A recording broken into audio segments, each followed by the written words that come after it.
Jenny McCarthy Show.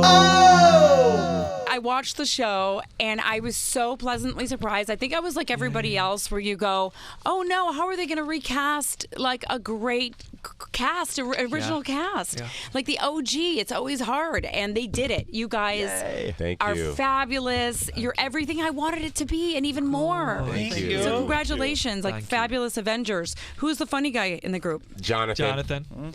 And Bobby. Jonathan and Bobby are both funny. Yeah. Which ones are the brains? Jonathan.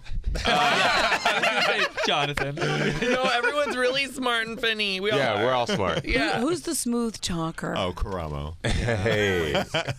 How so? How you doing? Just. We call him Karopra. Yeah. I can get into people's hearts really quickly. I can get into your mind. Sure. Yes, I can. Get into your heart. So tell me about when your grandmother died. Exactly. Right? How did you feel? Long pause. Yeah. Exactly. So you guys transform outfits and souls. Yes, we do. Oh, Yeah. and that's kind of really true, right? You do kind of go, it's mind, body, and living room. Yeah, it's not just on the outside this time. It's definitely inside and out. I love that. Who's the leader, would you say? Is there an alpha? No, we're all even. That's the beauty of this group. Really? Yeah, we all find our way to like lead at some moment. I mean, which is if really we're in a great. car, Bobby has to be driving it. Well, yeah. Do you know what it's Off like camera. in West Hollywood? Like it's like you elect a student or like there's like a city council, but the mayor just like rotates, right? Like there's no mayor. Like they just rotate. That's kind of like what we're like. It just kind of like depends. So no one pees on each other saying, I'm the boss right now. No. Depends on which guy we're helping. We call them heroes. So truly, it depends on that episode as to which one has the most strong tie to them. Yeah. And does it feel like it's just an organic, like you said, leadership where sometimes it just happens to take the lead? You know, the great thing about us all living in the same building in Atlanta is every night we'd all order our individual Uber Eats and we'd meet on the roof and we'd have our little family dinners together and we'd talk about our guy for the week. And, you know, because a lot of times we aren't always in each other's scenes. So, you know, Anthony would find out something when they were cooking together, Karamo would, and we'd all share that. We'd all help each other out. Yeah. And that usually helped me with the design as well because I could find those little things that would really make a difference. What was the casting experience like? I like to say it was like cheer tryouts from hell. Because I was a cheerleader, so like it was like. Oh my God, so was I. Oh my God, yeah. So you know what it's like? Yeah, girl, number one, I can't hear you. Yes. That's why I'm singled out. They're like, how'd you get all those faces? I'm like, hello, cheer. Wait, can I ask you something about that really good? Not to turn the tables. Of course. Do you remember that? Okay, and no one ever knows this, but I feel like that my whole life is like leading up to this. Oh my God, I hope you remember. Do you remember that show Sandblast? Of course. No one remembers that show, but it was so good. Of course. That show is so major. And how they would like go on that springboard and like vault across that pool and they go on that jet ski. No one remembers that. I wish everyone could see it right now. Oh my God. Individual nostril breathing. Breathe out of the individual nostrils. We are recording, so we will be able to see this later. But it was iconic. It was so iconic. It was pretty great. Can we like get the people at MTV? Like you know people. You know what? I might just do that now. I might go back because they can't redo Singled Out, so I might. Sandblast was major. Sandblast is major. So MTV though made me audition. I had 17 callbacks because they thought my clothes were going to accidentally come off because I was a playmate and they didn't want to hire playmates back then. They thought we were all just used for one thing. And then I surprised them and I had 17 tryouts. So what about you guys? Was it? We started on a Wednesday night and we walked away the Fab Five on a Friday night. Yeah. Wow. But there was like 18. There was like 18 callbacks within those 3 days. Like there was tons of cuts. So you would just like come out and they would just be like that cute friend's gone and he's gone. But then we all were together. The amazing thing was literally the very first day. Karamo found a video the other day of Tan and Karamo and I already the very first morning sitting together. Karamo covered up in Tan's jacket, and then by the very beginning of the second day, we were all five already together. Bobby started a group text aptly named Fab Five already by day 2. And even if we didn't make it, we knew we'd be friends. Yeah. But it would have sucked if we didn't make it. Right. Let's be real. But together we attacked everyone who did. Do you guys have taglines like the Housewives do? We should. You Anthony says, "How you doing?" Yeah. Okay, I'm going to put you guys on the spot. Your own tagline, go. Oh my God, start with Anthony. Oh, I have one. What in gay hell? Great. What Yours were you is okay. What were you thinking? What were you thinking? I think mine's probably like I like it. Mine's definitely like who gave you permission. Yeah. Oh, absolutely. That's like what I always. I thought you say who gave me herpes. Mine. That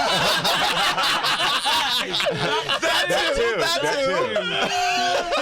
That so would be mine. I would take that in a second. I think based on a lot of the tweets and the Instagram love in the past few days, mine would be like, "Hey girl, let's cook with cheese." Oh, I like it. I like it. Last one. Mine would either be based on that. Would be either "Hey Daddy" or because everyone I say that a lot. No, it's "Hey Zaddy." Oh, "Hey Zaddy." Yeah, I say "Hey Zaddy." That's actually a soft Z. It's just Zaddy. Hey Zaddy. Soft Z. Or you got to do better. Because I say that a lot. That's what it is. You gotta do I say you got to do better. That is it. So you guys, who are the? I don't want to call them victims, but I like Heroes. Yeah. Way to ruin it. Heroes. That's where I go. I call my guests. These poor victims.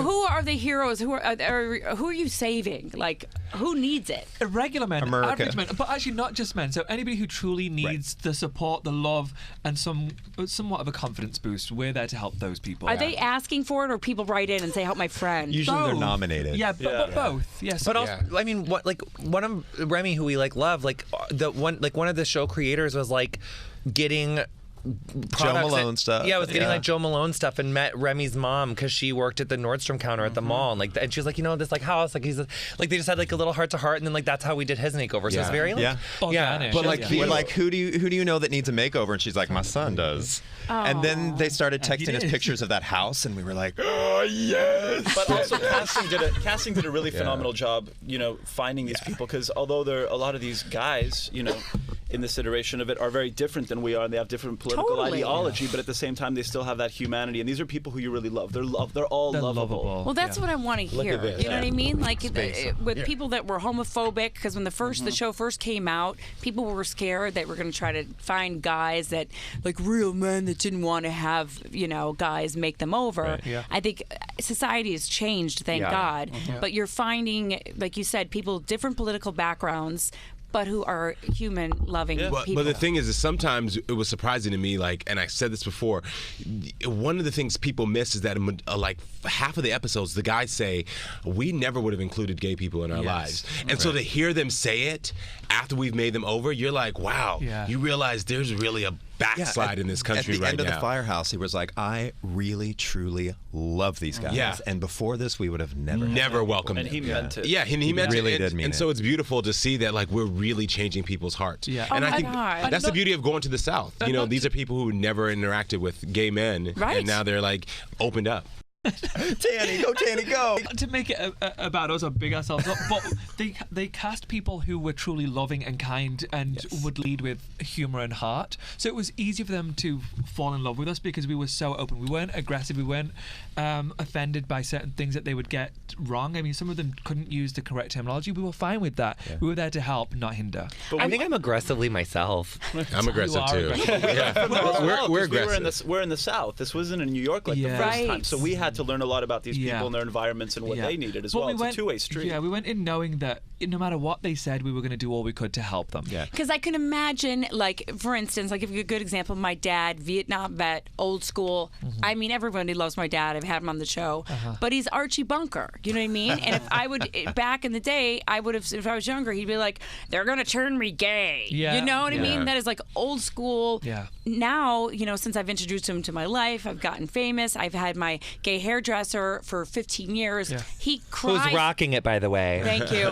That he fell in love with him. He calls him his son. Aww. You know what I mean? So and it's true. It's like giving the opportunity for people to just have the experience. You just need the exposure. Exposure. That's the word. You know what's beautiful about the show, because I've been getting a lot of these messages, is people will text me or send me DMs and say, you know what, I like the people you chose because I can see myself in them. Absolutely. Which is great. So when you have someone in Middle America saying, I see myself in them, and I see how they're similar to me, and we felt the same way about gays, about anything, and now you've opened me up because I saw. So if we were in New York and it would have been some trendy guy, these people would have never saw themselves. It would have been a waste of an opportunity. Also, we give not just the US, the rest of the world, an opportunity to see a version of gay men that they probably haven't seen before. I mean, I've had so many DMs from all over the world saying, I've never seen somebody that looks like you behaving the way you do so openly. And same with You're Karamo. like, I'm sorry. You're like, what kind of They life? say we can actually watch this with our parents without them having to change the channel. Yeah. That's massive. That is massive. Yeah. That's one reason I think the show worked to begin with. Yeah. You know, the original, you really found that human side of it, and the fact that they've cast, and you could tell, a wonderful job with you guys. Thank you. Going to do just as well, if not better. Queer Eye, I'm not done with you guys. I'm just going to plug it again. Streaming now on Netflix. Who is your dream makeover? Well, yesterday we talked about it should be Tanya Harding and Kid Rock. But only because we all love Tanya Harding. No, because it's like I honestly Jonathan wants to meet her. No, like it's because like I no shade. Like she can wear whatever the she wants. Like I would like wash her shoes with my like face. Like I love her. Like I just see her having thick toenails that you need I'm about to make like Jesus and get on my knees and wash them feet, honey. Because that was the first American woman to land a triple axel in international competition, honey, and she deserves our reverence and respect, honey. Now, do I love Nancy? Yes. Am I obsessed with Mariah Nagasu, who also just landed a triple axel in Olympic competition? Yeah. Johnny is I love a her. huge figure skating fan. I literally have gotten like 4 hours of sleep the last 3 nights because I've had to like rewatch Primetime because we've been like out, and I'm like have to like really watch it, and then I'm like I can't. I just love it so much. These Olympics are so good. Are you watching it? I'm watching a little bit. What do you think about our two on-camera reporters? Oh my God, the Hunger Games. Oh, the Hunger Games. Amazing. I'm obsessed. I'm obsessed. Although that meme was that Did the Olympics returning to the Hunger Games? Yeah, it was funny. It was funny. They say that they've been very harsh on the figure skaters. What do you think about them? I mean, may the odds be ever in their well, favor. Yes, honey. That one. No, but you know what? I don't think that they're like. They know what it's like. They were competitive figure skaters. Like they know the pressures. Like, and honestly, like if I'm commentating on someone's hair, if that's like what I'm getting paid to do, and like something's, I'm sorry, like get that leg up. Exactly. Johnny hears that all the That time. was a double-footed landing. But it's like that was a double-footed landing. It's not their fault that people are double-footed in their landings. And also, Yes. there was a fall in ice dancing the other night, which is very uncharacteristic. You normally would not have someone like literally fall in ice dancing. I'm so sorry for that team that happened to. I'm so sorry. Like to make light of like your like tragic experience on It's okay. It's funny a little bit. It's a lot, but their reaction to that, they were like super loving. So God, like calm down. Give them a break. Give them a break. And their outfits are so lit. Sorry. I wanted to be a figure skater growing up. If I wasn't doing this, I would have been a figure skater. Me too, but I was bad at it. I was so bad. You also do the Funny or Die thing. Yeah. If you guys don't know, it's hilarious. It's Game of Thrones, and it's you as a hairdresser going over the episodes in such a hilarious way. How long have you been doing that for? We did 5 seasons. We just started our 5th season, and we have one more head. It's fucking hilarious. Thank you so much. We have such a good time doing it. The best thing about it is that you don't even have to know the show to Yeah. really be Exactly. thoroughly entertained. My boyfriend loves it, and he's never seen an episode. Me too. Yeah. Me and my husband just literally binge watched the 1 through 7 just 4 months ago. Oh my God. I was gonna say, Game of how long Thrones, did yeah. that take you? It took us night and day about 2.5 months. Wow. It's a lot. Yeah, I way, know. that's I commitment. know. You two are the cutest couple ever. I'm just letting you know. Yeah, like Love him so much. the most adorable couple. And he's got so much swag, you guys. Like, Yeah, we know. Yeah. I usually see his closet. He goes Duh. to the. I'm like, where are you going? I'm like, you're going to the airport, and he is head to toe Love crushes. that. Why wouldn't he's going to be seen in public? Of course he's going to crush it. Good for I him. know, but I'm in like Target pants that were on sale. Hey, ain't nothing wrong with Target. We love Target. now. Yeah. This is my work. This is my work. You guys, so what is, you guys are going to be hit up everywhere the more you're on TV. People are going to be like, what should I do? What should I do my hair? Is it going to bother you when people ask for... No, we love it. No, we've all been trying to respond to all of our DMs as much as Which possible. is not. It's not. yeah, sorry, working that everyone. well. Not working out well at all. We're It's sorry. What are I was you keeping so up with it like day 1 through 3, and now. Yeah, It's so like 1,000 Examples of messages will come in. I need to know an example because my DMs are cray and some of Donnie's are cray. I honestly no. I keep getting them from I love you guys, but I haven't gotten anything real nasty. So I get the nasty ones out of the Careful group. what you wish nasty, for. like show me your balls. Yeah. Yeah, so I And get penises and tits all the time. Dick pics. Like, yeah, breasts. That will Excuse me. change after a while. That will change. To bring I it back to get- daytime, I get a lot of people in Argentina who really love the combination of grapefruit with avocado. Yeah, it's amazing now that our show is international. I mean, 190 countries, the huge outpouring from all over the world, mainly Brazil. Brazil great is about Netflix, obsessed right? with the show. Actually, you know what I was going to say too? Not to make light of that, because I just realized something. I have the DMs that I have gotten that I'm way more into than D pics is so many of I see myself in you, and I can be, and I see you being yourself unapologetically, being feminine, and I'm like that, and I'm just so grateful that they're like, so those, and I'm not even kidding you, like to say like, I literally think like with the exception of Antarctica, because there's ain't nobody living there yet. I don't think, besides like a scientist, but like from every continent, you know what I mean? Like literally, like the Philippines, like everywhere, Yeah, like South everywhere. Africa, so that takes care of Africa. Saudi. Saudi. But those are the I hardest got messages. one of my because first one from Pakistan. those are the hardest because you want to respond to those in a really truthful way because these people are like pouring out their hearts. Right. Jenny McCarthy Show.